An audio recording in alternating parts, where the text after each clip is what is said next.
The following is a presentation of the ForceCenter podcast feed.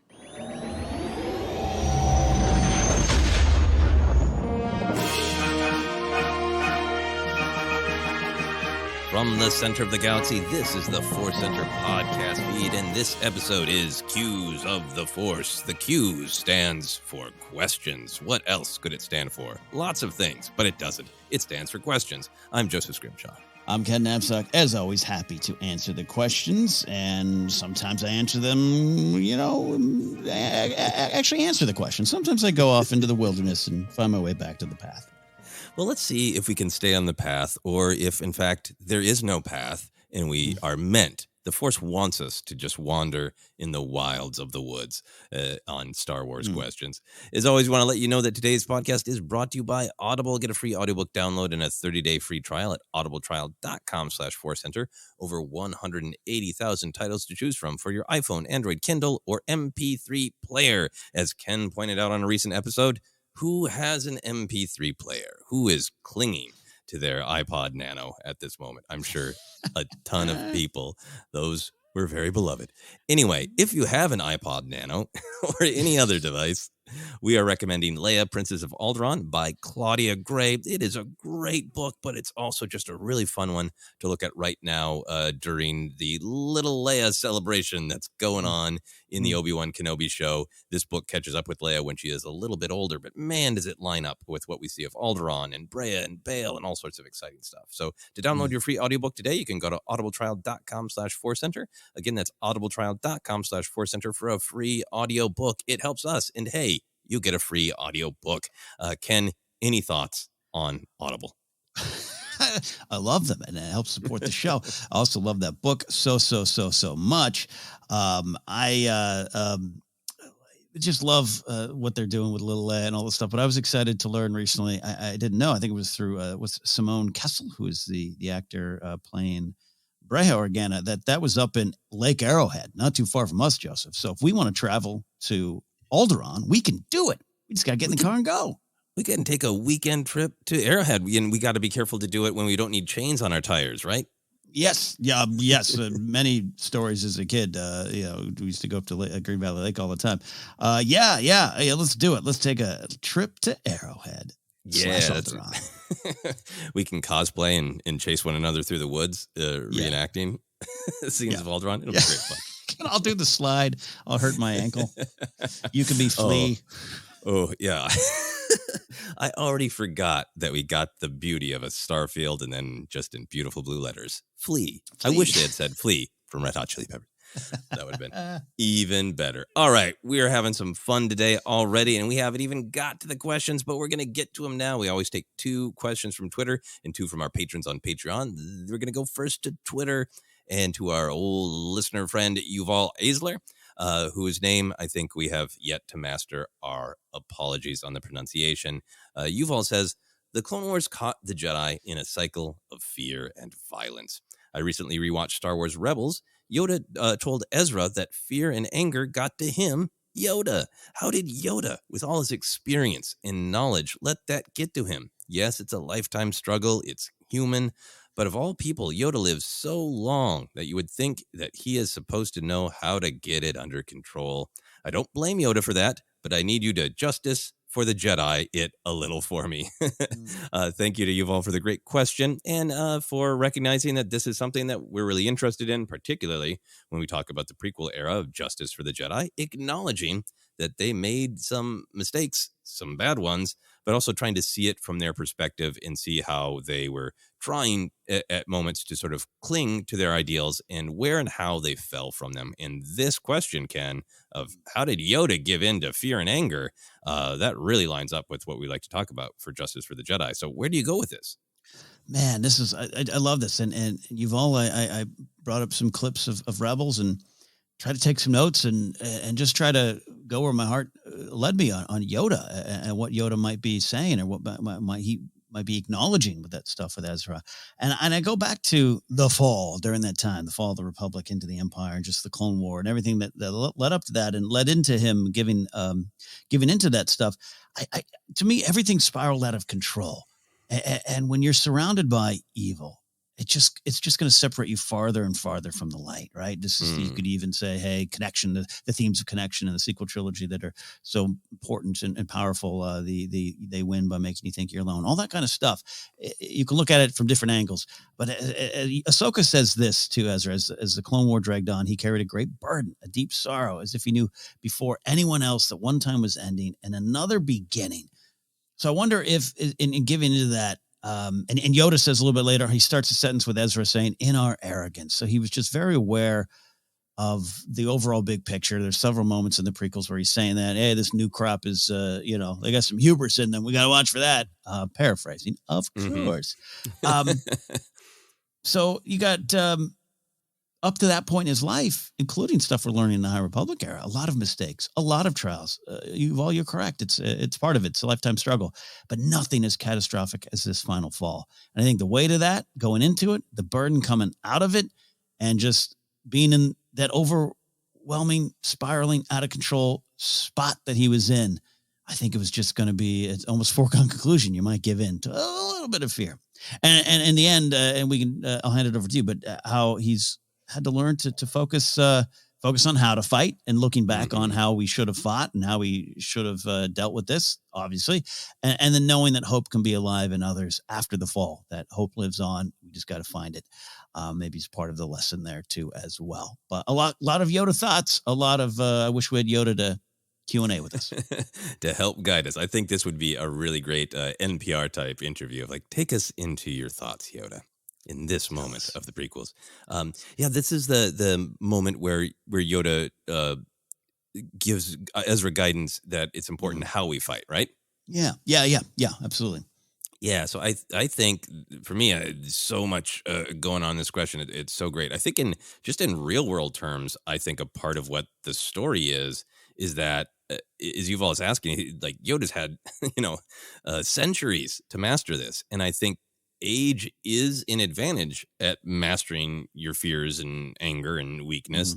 But I also think age can be a weakness because complacency can set in, right?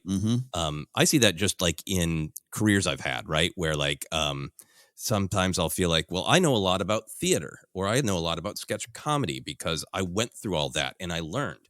But then a complacency can set in as I know everything about that. And then someone younger will maybe come to me for advice, and I'll have to couch it as, this is what I learned 20 years ago, but maybe it doesn't make as much sense anymore. Or maybe I'm just overly confident that I already know the answer to this challenge because I beat it once. And I think that strength and weakness of age, the weakness mainly being complacency, is a big part of Yoda's story of why he gave into fear and anger during the Clone Wars era.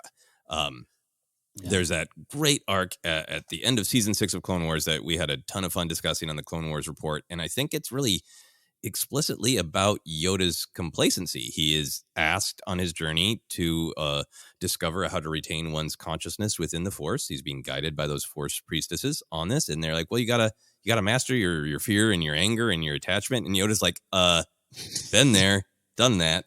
Thanks. That's complacency. And then when he confronts his terrifying and kind of funny Gollum-like dark side, that dark side tells him you think you've mastered me, but you've quietly been feeding me because you're at war. And of course, by nature, a war is going to feed fear and anger. And Yoda kind of steps out of it going, I got complacent. I thought because I mastered it once, it's mastered. Or because I've mastered it over his lifetime 800 times. That it's this complacency that allows it to seep in because you assume you know the answer.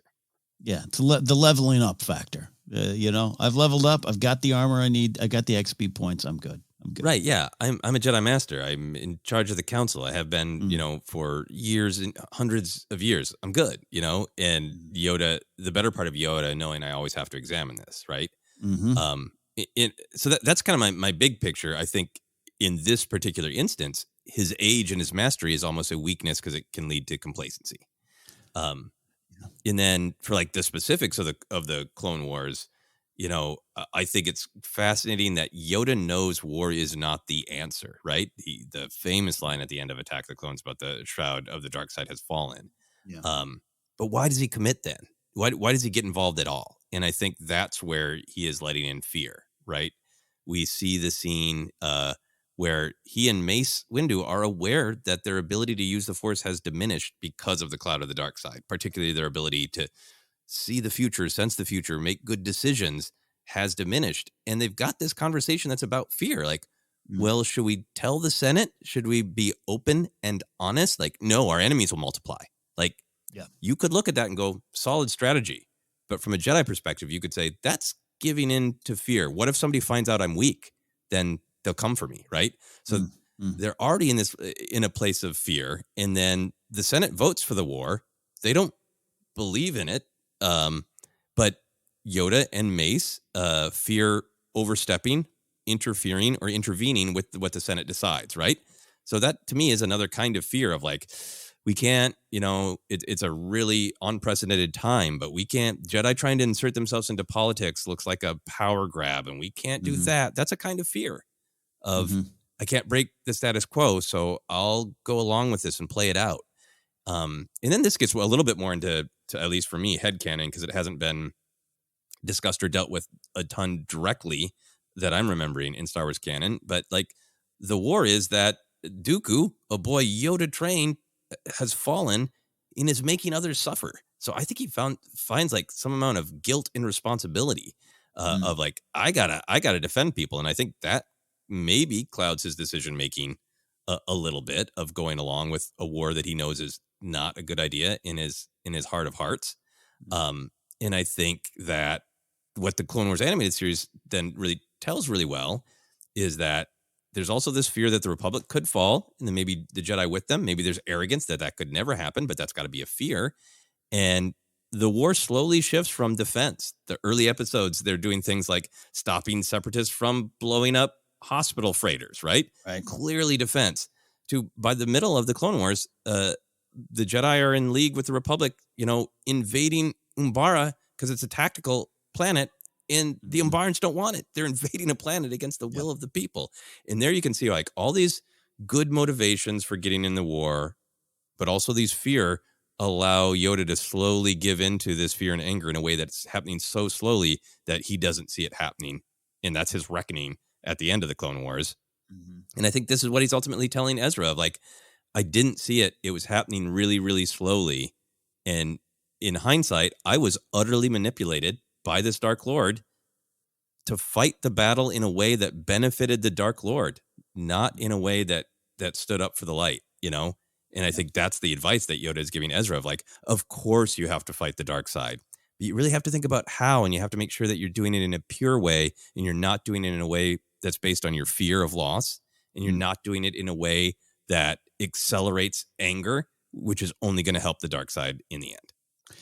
Wonderful stuff as always. And I love pulling this stuff out and applying it to our own lives and wondering, again, to Yuval's question of how and understanding, sure, life is long and you're going to continue to learn, but how, just listening to what you're saying too, Justin, too, just this idea of fears, that word is has a lot of different meanings. There's a lot of different kind of fear. And even at the beginning of what you're talking about is Yoda and the Jedi are in a spot where I don't want to even say damned if you do, damned if you don't, but to make a choice out of fear, not search for the hope. I've been in that spot of, well, I don't even want to do this job, but I guess I have to because I'll be broke. So I'm not even going to look at the other ways. I'm going to feed into this fear and do something that's going to make me miserable. And it turns out it does. And then you're swimming in it. And you can't get out of it. And there's fear of going back, fear of moving forward, all those kind of wonderful things that I just think, not wonderful things, examples of fear. I think a lot of that of Yoda in that time too, of like, combined with the hubris and the confidence he has. Oh, I understand how this works. 800 years of this, but they're in a spot where, well, I guess we better. We don't have time to find another way. We don't have time to look for hope. We've just got to fight. And then the slow switch. And by then you're picking up on things that maybe you can't reverse and you're lost. You're buried. Mm-hmm. Yeah. Yeah. I mean, and the ultimate truth being that, people had some legitimate concerns and problems with the Republic. They'd have been tied up in red tape, partially just because that happens to organizations and partially because, Sidious and Dooku are manipulating. But I think that's kind of the one of the important perspectives of Padme of like, yeah, but we can work it out. We can sit down and talk. And ultimately, this war isn't about anything. It's just a manipulation. And I think that's got to be so crushing to Yoda of like, how did I end up fighting a war that truly, truly did not need to be fought?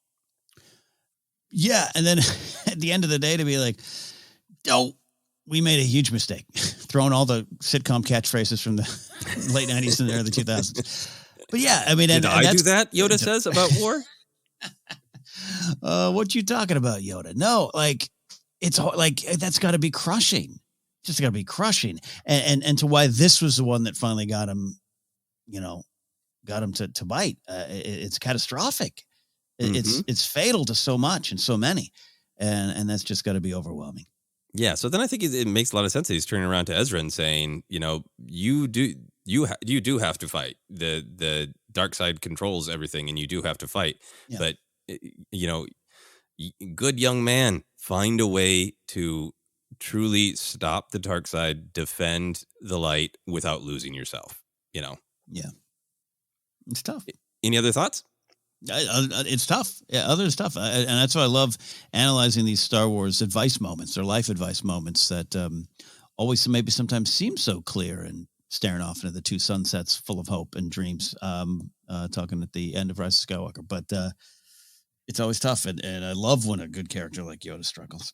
Yeah. So I think there's so much to think about. Such a great question, but the ultimate just justice for the Jedi answer, the real short answer for this would be if anybody hasn't watched the end of that season 6 Yoda arc in a while, I think there are really a lot of great ideas and perspectives about this where Yoda realizes that he's slipped into complacency and needs to question the violence more. Yeah. I love that. All right. Great question. We're going to move on to another question from Twitter from Rick Villanueva. Rick says, well, we had a galactic bake-off in the High Republic, but disregarding the rules of time, who wins in a cook-off, Dexter, Jettser, or Porter, Engle? And if they existed together, whose cooking would the Jedi choose to eat first? Ooh, very good question. I'm aware of the High Republic comics bake-off. I have not read that issue yet. Have you, Ken? I have not. I'm looking forward to that. Yeah, I'm very excited for the bake-off, but this is a great headcanon imaginary bake-off, cook-off between Dexter, Jettser, and Porter, Engle. I think they already beat Strono Cookie Tugs. Yes. So where do you go with this, Ken? We are a fan of both of these delightful chefs. Yeah, Rick, you're killing me here. Villanueva, you're killing me. These are too wonderful. I can't choose a winner here. I intentionally on my notes left it open. I was going to work through my math here to see what I thought. Ingle's 9-egg stew, I was looking it up. I was looking up the entry on 9-egg stew. By the way, and I love a good breakfast. I don't know if this is a breakfast I would have. I don't know. Now that I actually looked at the ingredients, a lot of different things. I don't know. A stewy eggs mix is maybe not on my list. So Porter, I love you, and I've talked about this 9-egg stew for so long. Might change my tune on having to eat it, but it was edible by many species of Jedi, and he knows what Jedi need. Dexter offers comfort both in food and location, right? So it's a different kind of style. But I think if I have to pick a winner of who wins in the cook-off, I think Porter Engle wins, because if he chooses to cook, those moments that he's choosing to cook, it is his focus. Where Dexter, he's going to make a big, wonderful plate, BLTs, fries, whatever, space fries, space wedge fries. But he's got so many, and not that he's careless, he clearly is good. But I don't think you go to Dexter just for the food. Where Porter Engle chooses to cook, it is just the food, and he's focused, and the focus is on you and how it helps you. So I think Porter wins the cook-off. Yeah, I think. There's no winner. This is a battle of taste. I do see that Rick is saying, who would Jedi choose to eat first?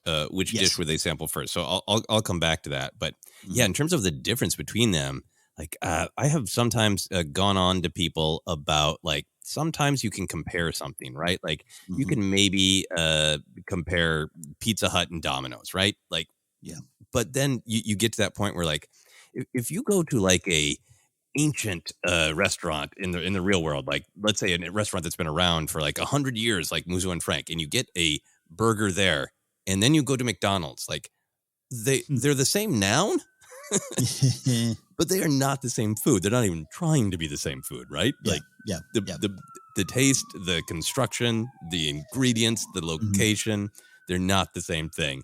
And I feel like this is a little bit of Dexter Jettser and Porter Engle. I feel like Dexter Jettser cooks the greatest greasy diner food you've ever had. The kind where you're like, I can taste every other meal you made on the grill for the last 40 years in this one dish. And it is greasy and rich and gross and beautiful all at the same time, right? Yes. Absolute, just amazing greasy spoon diner. And then I feel like Porter Engle is like, he shopped at Whole Foods for all his ingredients, right? Like all those 9 eggs, he probably personally bought, farm fresh or pulled them with the force out of an animal. Yeah, he went to a farmer's market. Right. This is a high end, personally prepared, organic meal from Porter Engle. So I just feel like that's what we're talking about. A great greasy diner and like a high end organic farm to table meal. Great. Personally made for the group in small batches, So very, very different kind of meals. And I think for myself, both great. Yeah, and I was going to say the small batch. If Engle's making 9 egg stew for that night, he's making it for that night. Dexter makes it on a Monday, and he has a vat of it till Friday. Maybe the weekend. Maybe I think if you get 9 egg stew from Dexter, like I think that's really like 27 egg, like because who knows which of the 9 made it into this batch, right? Indeed. There's some stuff in there. So I think most Jedi are going to go with Porter Engle first. I think they can taste the purity of his ingredients, like maybe even through the Force. It's like I can taste there's nothing unnatural. There are no preservatives in Porter Engle's 9 egg stew. And then for the guilty pleasure, for the treat, they get the greasy diner Dexter Jettser dish. Yeah. See, the way I kind of was breaking it down in my head is, if you're hanging out with Porter, you're at maybe a Jedi temple, maybe you're a Jedi on a mission, maybe you're a villager of that local area, but it's like a firehouse. You're there. And you take the rig down to the grocery store. Bob's going to make his special lamb. And you're there for 24 hours and you're ready to work, but you have this bonding moment. Porter Engle's made his stew for you, and it's great. But I think Jedi, if they're going to go first, that's work. They love going to Dexter for so many other reasons. We've learned this from Kenobi, and we know he's not the only one. He can't be the only one that's gone there. So I think if you just come up to them and be like 9 egg stew from Porter or this greasy space burger, they're going to go to Dexter first, even though they probably enjoy the 9 egg stew a little bit more. It's two different experiences. Yeah, 9 egg stew or Mustafar surprise. Who knows what it is, but it's delicious. Yeah. So there you go. So if you're a firefighter off duty, you're not going to go get Bob's lamb. You're going to go to Musso and Frank because you'll be back to work Monday. Yeah, I think Mace is Mace Windu is definitely like, yes, I'm eating the healthy, organic, natural meal, and I think like Quinlan Voss is like, I need something that sticks to my ribs. Some flapjacks and grits down there at the old Dexter Diner, like a Waffle House. Exactly. Well, thank you, Rick. This question has made me incredibly hungry, so let's take a break and finish this up.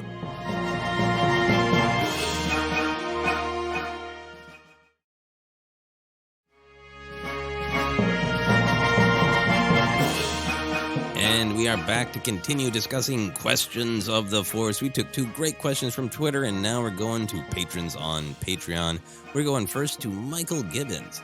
And Michael says, if Sidious failed to gain control of the galaxy by becoming the Chancellor, do you think he would have aimed to control more planets through manipulation of Trade Federation blockades like Naboo, or would he have tried something else entirely? I can't imagine giving him up. I cannot imagine that either. Michael included a great gif of Sheev's smile. He's not giving up. Ken, this is a really fun what if. He does everything he does in The Phantom Menace, manipulates the situation, the vote goes up, and Ollie team wins. Yeah, Ollie team wins, yeah. What do you think is Sidious Palpatine's next move if he does not successfully get elected to Chancellor? Is it more Trade Federation blockades or something else? He's definitely not giving up. I think it's a combination of all that, but I definitely think if he is not Chancellor, and that was part of his plans, he's got to take the next chancellor down, but it's going to be slower, and it's going to be a slow simmer. And so that include a lot of political problems, that they got to deal with. And then I think he's going to buddy up to the chancellor first, because I think the end game, I don't know if he just goes to an old style hit, like a takeout, and the chancellor's dead, the spot's open. You look at what he did with Valorum. He could have had that done. He could have, but it was the vote of no confidence. It was the slow simmer. So I think he becomes that chancellor's best buddy. He's the center that this chancellor just leans on. It's kind of what he did with Anakin. It is the muddying of the waters that the Sith do so good. The fall is not always quick. In fact, that the quick falls even need. Look at Anakin's. That's this wonderful slow build. So yes, I think manipulation, more blockades, more disputes. He's not going to break out with a giant war yet, but he needs that position of power. He needs that false front to make all the other things happen. So I think it's a slow takedown by his new buddy, the Chancellor. Yeah. No, I think he's definitely not happy with Ollie team. No. I think definitely going to cause as much chaos as he can. Maybe use the Trade Federation. I mean, I think the Trade Federation blockade of Naboo was definitely to cause economic misery, but also to put him, Palpatine, as this poor beleaguered figure, a senator without a home because the Trade Federation has taken it, and the strong sympathy vote that he's hoping for. If that didn't work, I think he'd still manipulate the Trade Federation and everybody else that he could work with, the banking clan, the techno union, all those groups, the corporate alliance, to cause as much economic misery and red tape as possible, because that makes Ollie team look really, really bad. Yeah. So I think he does that, but it's really fun to imagine him stewing. Would he be more direct in terms of getting the sympathy vote? Would he stage a fake assassination attempt on himself to get, like he does in Revenge of the Sith? Like, I was injured, but I survived. My resolve has never been stronger. Like, would that get him? Or would he go, you know what? Fine. My first choice is for me to be the chancellor because I like power. But if that's going to be a pain in the ass, you know what? How about a puppet? Yeah. So this is the incredibly weird what if. It was like, this is around that time he is getting Dooku lined up, right?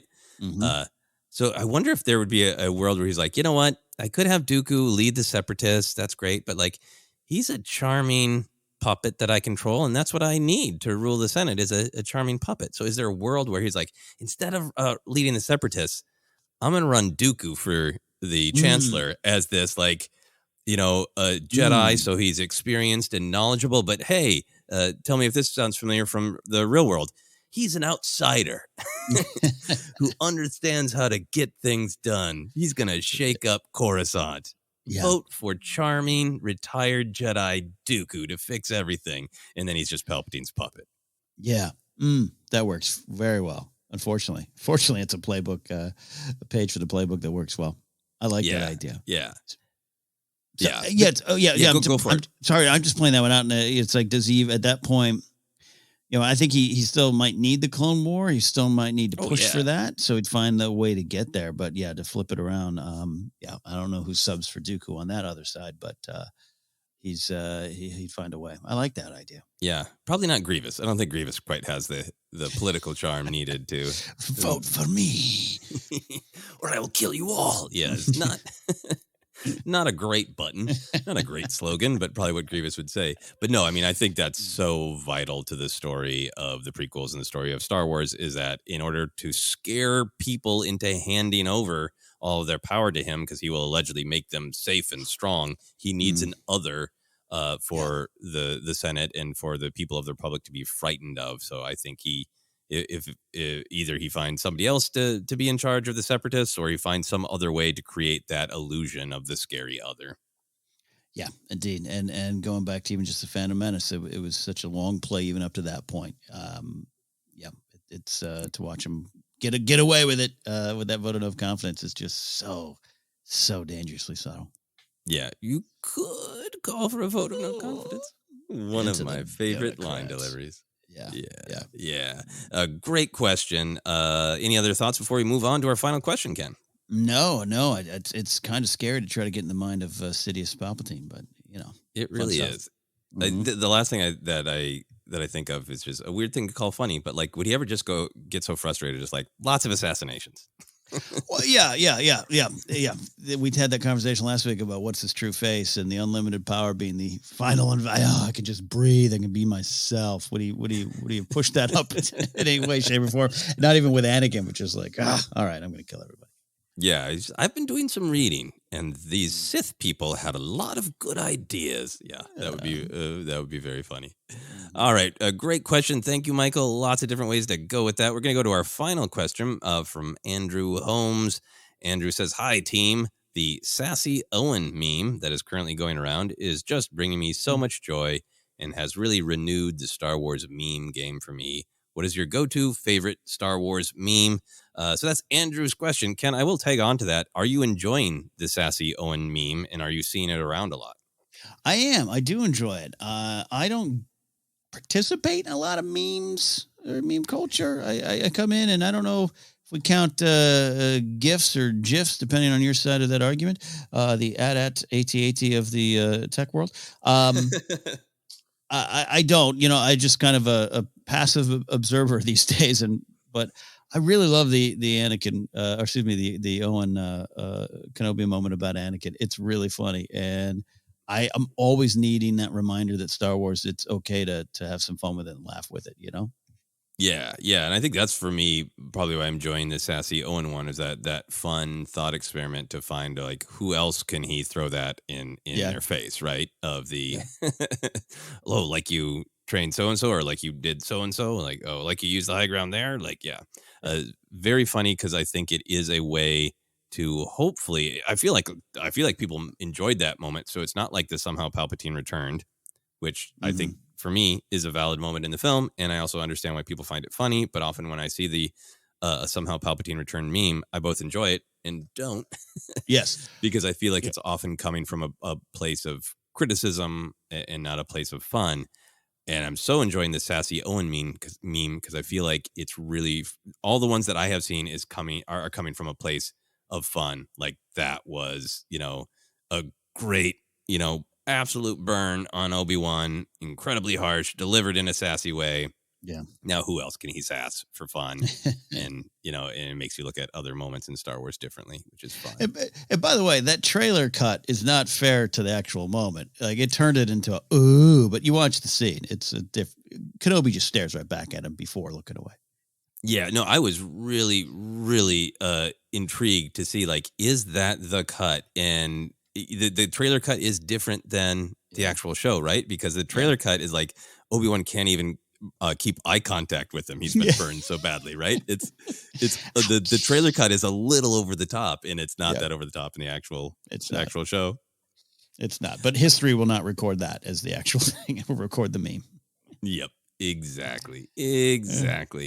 So then, with Sassy Owen celebrated here on ForceCenter, let's move on to Andrew's actual question. Do you have a favorite Star Wars memes or jokes? I guess it's two different questions, and you kind of touched on it. There are jokes, and then there's memes, which are specific. Like, here is a moment, here is a structure, and we change it up in this, very specific way that makes it a meme. How do you feel about memes in general? Are you not as sure about them? Am I sensing? I don't enjoy them. Sorry, I don't. I've never.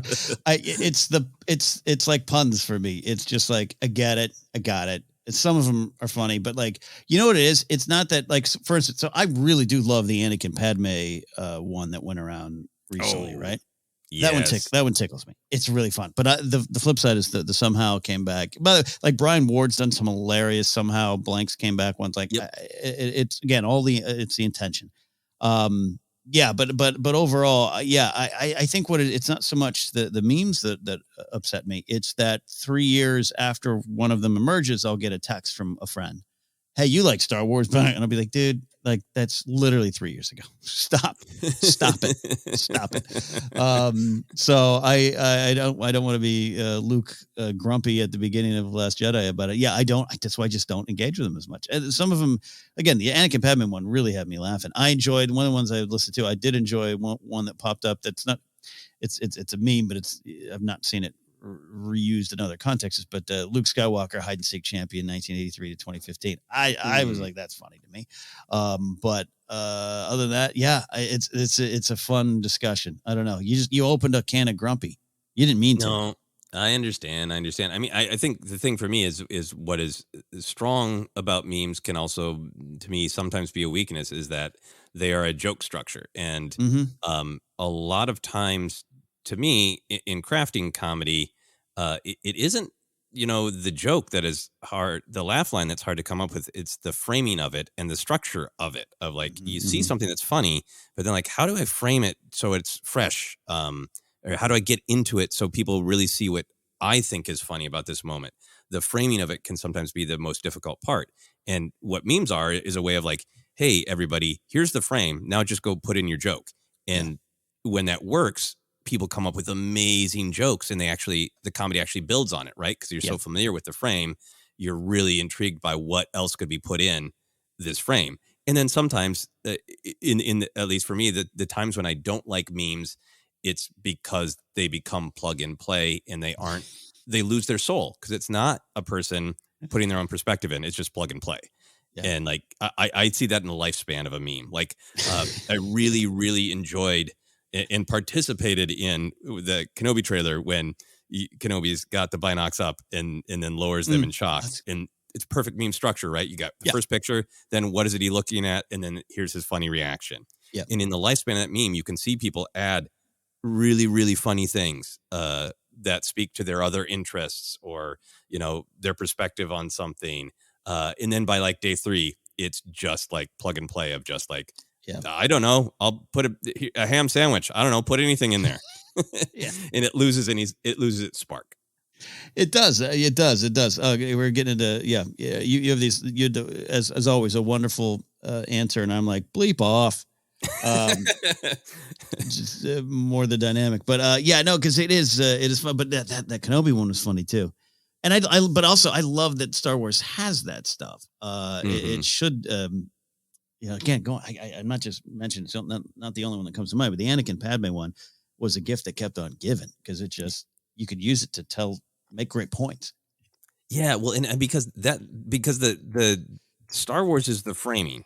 And the comedy, the joke for all those comes from a frustration that people have, right? Of like, I can't even think of a great example, but like, I think I've seen one that's one of my own personal annoyances of like, so you're gonna add all the credits to the end of a streaming show, right? Like, yes, and you're gonna let people watch the the credits and not immediately jump past them, right? You're gonna let people watch the credits, right? Like, so Star Wars is a framing device. The joke is, and the issue is with streaming shows that, jump to the next episode, don't let you watch. So I think that one was really fun, because like, I get to see Anakin and Padme again and again and again, but the jokes 9 times out of 10 were not about Star Wars. No, not at all. Yeah. Along that line, a meme I really enjoyed was the grumpy Bernie Sanders at the inauguration. And I particularly enjoyed him in that grumpy little pose. The initial image is funny because we think of inauguration as a thing of pomp and circumstance, and here he is alone, just like I looking grumpy, and like he's just at like his grandson's football game. It's a Tuesday. It's a Tuesday, but then I really like the image of him like that on the Jedi Council, because that makes some amount of sense to have a grumpy person on the Jedi Council. So then to actually answer Andrew's question, after exploring the idea of memes a little bit, I really like a lot of the hello there, General Kenobi ones in particular. Big fan of that Christopher Robin Winnie the Pooh movie, so I love the one that's hello there, and then General Kenobi and it's Pooh with a bunch of lightsabers. Right. That is a great one for me. Any other examples for you? Well, no, because I started listing GIFs I use a lot. I do like communicating with GIFs. So I love 3PO dancing. What is it? It's almost like, was it a Muppet Show or something, where it's just like him dancing. That one has multi-uses for me. Multi-uses, just that. Like either like I'm ignoring it and I'm just dancing along, or silliness or anything. I use that one a lot on text messages. And the Kenobi visible confusion one, it works well. Visible confusion one, yeah. If we're talking gifts, I think the two of my favorites are Obi-Wan sneaking on board Padme's ship in Revenge of the Sith and casually closing the door with his hand. I like it by itself, and I like it when there's a nope on the door. Yep. Nope. And perhaps my favorite Star Wars gift that I'm possibly guilty of overusing, so I've been trying to back off, is the Yoda falling off of Luke's feet on Dagobah and doing the whoa with the cane, but it's on a loop. I like Yoda that. Constantly falling. It's an older meme, but it checks out. And it went around briefly. It was both a joke and in meme format. I really like the framing in The Last Jedi of Chewie being the cool uncle who is dropping Rey off to see her difficult, questionable boyfriend at Kylo Ren, and then coming back to pick her up when she's done. That is always a favorite of mine. Yeah, true. Love it. Yeah. All right. Thank you very much, Andrew, for letting us wrap up this episode with some fun and some levity and some patented ForceCenter grumpiness. You're not alone in being grumpy, Ken. I just framed my grumpiness in an academic way, but it is grumpy. There's some memes I like and some that I get frustrated with the plug and play nature of what a meme is. And look, it's this is why I'm failing at social media. My career is at a standstill. I have so much trouble engaging now. It's so bad. I've got, and I was talking about change. You got to change. You got to find your place and change all those things. I got to find my place in meme culture. That's what I got to do. I think sometimes your place in change is just saying, not for me. I'm too old for this meme. Yeah. It's not for me, but there you go. But we do enjoy plenty of them, and hopefully, Andrew, we got to share some of the ones that we enjoyed. And the Sassy Owen one is high up there. I hope the Sassy Owen one keeps rolling, and I hope we get some more Sassy Owen content before Obi-Wan Kenobi television show is done. So we have one other thing that we want to do on this episode of Questions of the Force. This isn't a question. This is a statement of the Force. So a while back, when we were really thinking about a lot of the negativity that can happen in the community, and in particular, I think bad actors who are negative on purpose to get clickbait, which is different to me than a fan truly wrestling with something they don't like. We're feeling real aware of that negativity, and we're saying, like, well, what else can we do to just encourage people to focus on stuff they love and celebrate it? And we put out a call a while back on Patreon for a segment we called Power of the Light Side, where we just asked people to share a short thing that they loved about Star Wars. If it was a moment, a character, an idea, whatever. And at Star Wars Celebration, a couple listeners mentioned, like, hey, we would love to share some more of those. Can you put out a fresh call? So I put out a fresh call on Patreon. If you're one of our patrons on Patreon, check it out under the post section. And if you have something you'd like to share, we'll share them here on the Questions of the Force show.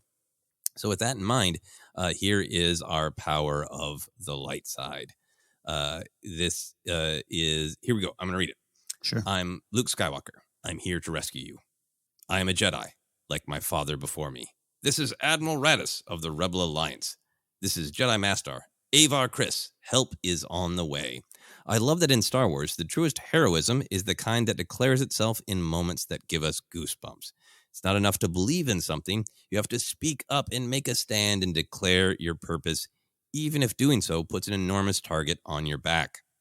And I also love that Star Wars is broad enough and deep enough to suggest that, whether out of hubris or necessity, no one is capable of doing this all the time. Sometimes even the greatest of rebels and the greatest of Jedi can be real heroes, but not entirely true heroes, and with that come consequences. It gives this galaxy a richness and complexity that has sustained my fandom for almost 40 years. Ken, what are your thoughts on this great entry to Power of the Light Side? Man, it hits me on a lot of levels of why we keep coming back. And those chill moments, those near chill moments, but where they come from, where they build, just especially when you pull into the story, coming here to take that stand, coming here to choose hope, coming here to give up yourself. It's time and time again, just plays itself out.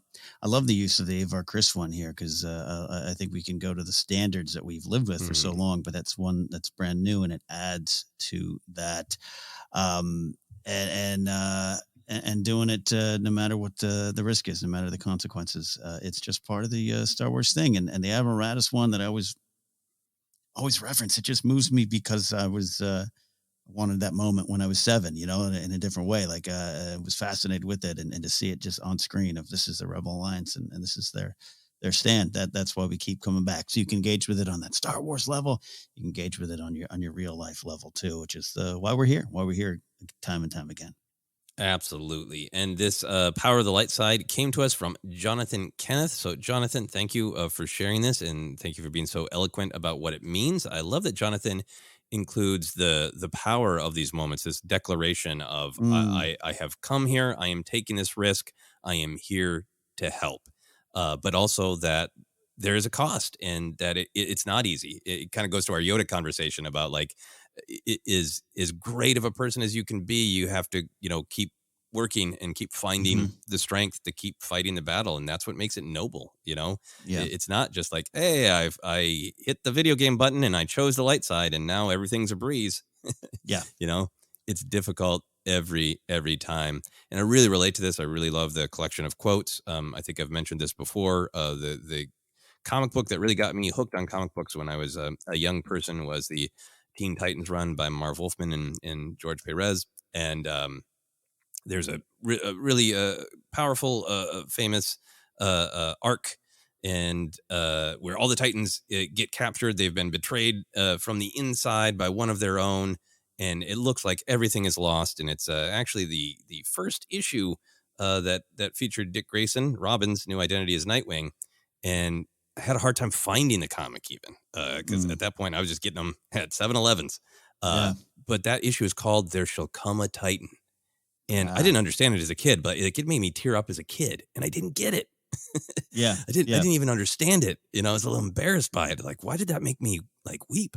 But it's because of exactly what Jonathan is talking about, that spirit of when everything might seem lost, when people are at their lowest and they desperately need help, that somebody else would show up and say, the battle is not over. I'm hope personified in this moment, because I'm giving hope to somebody who really needs it in this moment. Yeah, absolutely. Oh, absolutely. So powerful, great stuff. Thank you very much for sharing, Jonathan. And thank you to everyone for our questions this week. Yuval, Rick, Michael, and Andrew. If you want to ask questions, we have a good list going on our Twitter feed at ForceCenter Pod, and it is our pinned tweet. We got some good Obi-Wan Kenobi ones there, so we'll get caught up to everything to the very best of our ability. Same thing on Patreon. If you're a patron, just scroll down in those posts, and you will find our prompt for questions and our prompt for Power of the Light side.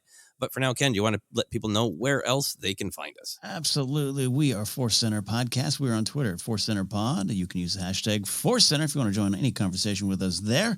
We're on Instagram and YouTube as well. Facebook page is ForceCenter Podcast. We're available on Acast, iHeartRadio, Apple Podcasts, Google Podcasts, Stitcher, TuneIn, and a whole lot more. Just search. You'll find us. And if you can, leave us a rating or review if it is possible on your favorite podcast location. Merch available at tpublic.com/user/ForceCenter. And you can support us directly at patreon.com/ForceCenter. You can follow me at Napzok, or go to my website, Napzok.com. If you like music, I have a show called Pop Rockin' Radio on Mixcloud. Get over there and join the live Rockin' Pop party. Joseph, where can they find you? Yeah, you can find me all the social media, Twitter, Instagram, TikTok is at Joseph Scrimshaw, and you can check out all my other adventures on my website, josephscrimshaw.com. But for now, for myself, for Ken, for Porter Engle's 9-Egg Stew, this has been ForceCenter.